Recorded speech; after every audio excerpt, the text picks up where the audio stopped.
we get nearer and nearer to the elections in the United States, one of the questions that I'm frequently asked is the question of, is it sinful for me to vote for, insert the name of your favorite or perhaps least favorite politician there?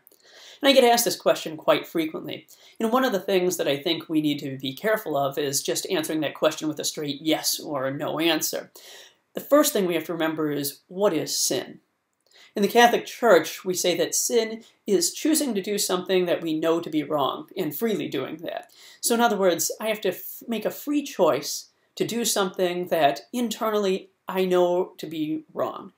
That makes sin highly subjective because I could have a misinformed conscience. I could do something that is, on an objective level, people would say it's a neutral or perhaps even a good action, but for whatever reason in my mind I've got it that it's wrong to do it and I choose to do it. And even though it might be a good thing and I might later realize that, it would still be a sin because it was something that I firmly believed was wrong, and yet I chose to do it. Similarly, I could have a misinformed conscience such that something that's objectively wrong, I, for some reason, don't see it that way. My conscience has been malformed, and so I'm not properly aware of what is right and what is wrong. And so I choose to do this thing that's wrong, but it might, in my mind, be something that I perceive to be good. And so in doing so, yes, I've done something objectively wrong, but I haven't committed a sin because I didn't know what I was doing was wrong.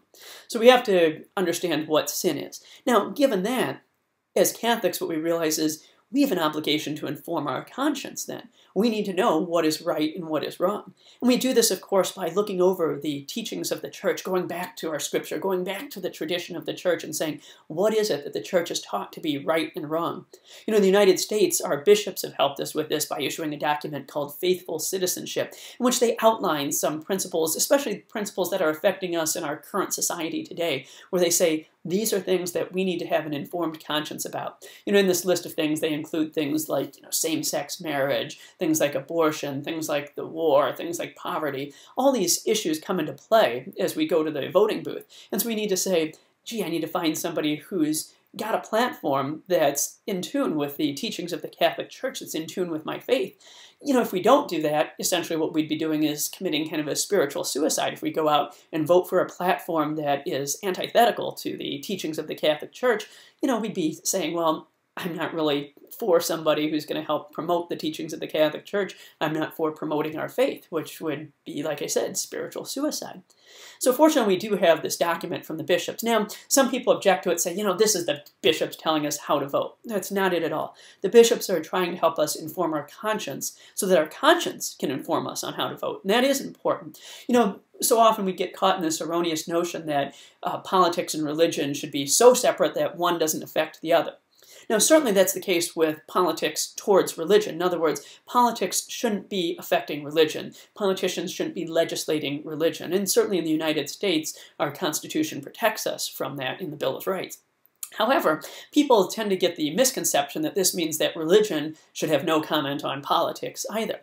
And that's quite erroneous. See, actually, our religion is our binding worldview. It's that which should inform us in everything that we do, and especially when it comes to matters of state, when how we live out our lives as a community, religion would play an important role for anybody there. So it's important for us to listen to the values that have been given to us by our religion, and then bring those to the voting booth as we go to vote.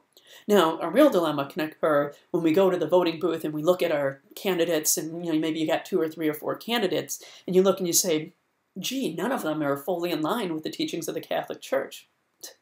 Well, welcome to the world.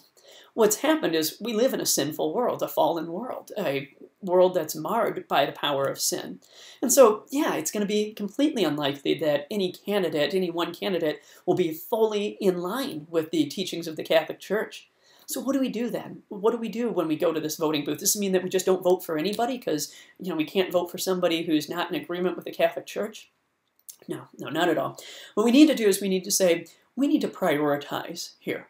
What are the truths that are more essential to us? Some truths, there's a hierarchy of truths. Some are more important than others.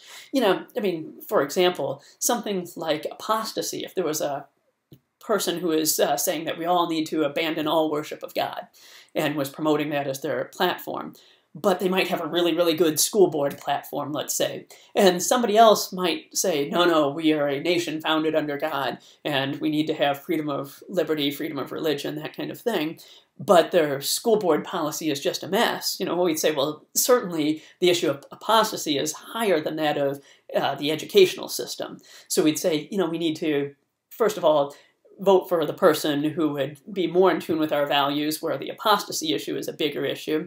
And then what we do is we try to call the person to conversion on terms of these lesser issues, so they still understand that these are issues that are important to us. We don't just say, oh, well, we endorse your system, you know, it's better than the other guys. We say, no, no, we endorse you on this one area, and we find that to be an important area, so you're the person we're going to vote. But we'd still think we need to have a further conversation about this school board policy so we can come up with something that's just and equitable for everybody. That's the way we need to vote as Catholics. In other words, we need to inform our conscience not only as to what is right and wrong, but to the importance of these things. So certain things rank higher. You know, the U.S. bishops have pointed this out again. They say things like, you know, abortion, same-sex marriage, freedom of religion. These things are really important core values. Things like, you know, the budget deficit or something like that, they're important, certainly, but they don't have the same level of weight as something like abortion or same-sex marriage or freedom of religion would certainly have.